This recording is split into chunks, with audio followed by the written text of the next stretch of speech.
Unajua, thank you.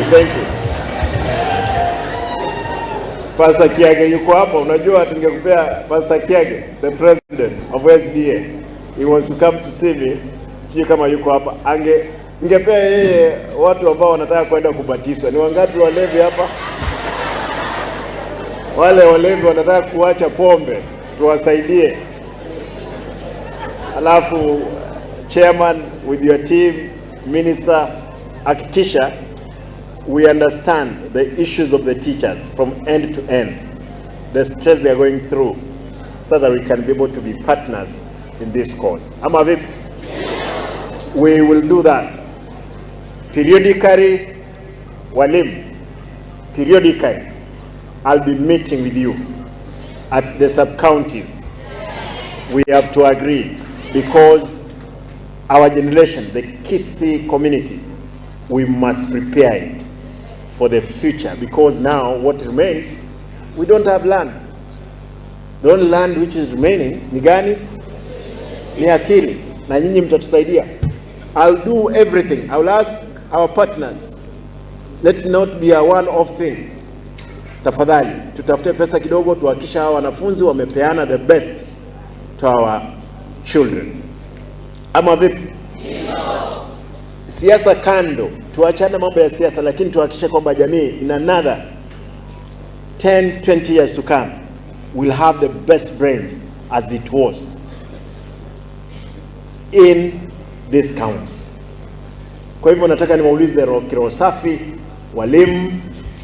Mimi leo nilikuwa napeana drugs hapa. I flagged off mambo ya madawa. Watu wanasema hakuna dawa hospitalini, hata wengine mkienda ampati dawa, si ndio?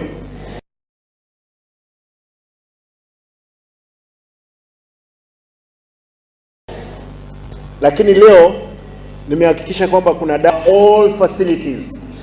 Shida imekuwa ni wizi wa dawa. Tunapeana dawa zinaibiwa. Hata leo hii ninapoongea baada ya kupeana, ninajua wale wezi sugu hawawezi sikia. You can imagine, tulikuwa tunapeana nets hizi za mosquito. Mtu mmoja kutoka South Mugrango ameiba 98 bales. Baada ya kuiba 98 bales, ziko na neti 3,960, 3,960 nets. Alafu huyo mtu ametoroka. Sasa anaambiwa kwamba tutalinda wewe. Hakuna, sisi ndio serikali. Mtu anawaambia ati yeye ndio serikali, atalinda yeye. Where was he taking these nets? Hata kama wewe ni mtu wa serikali gani hii? Hiyo upuuzi lazima itaisha.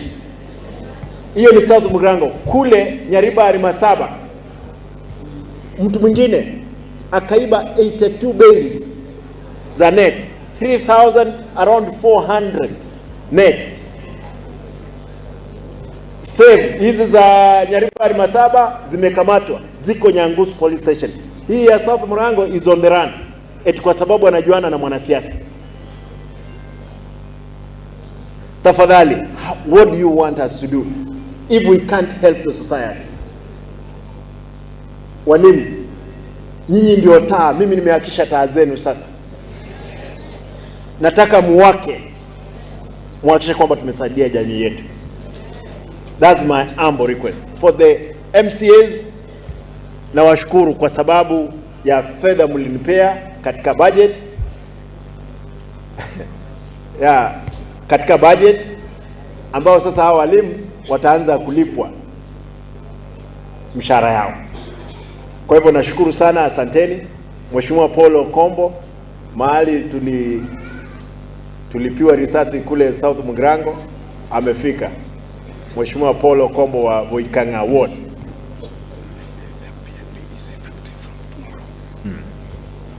Nataka nimalize kwa kusema, wacha nione kama mko na furaha. Walimu, mko na furaha?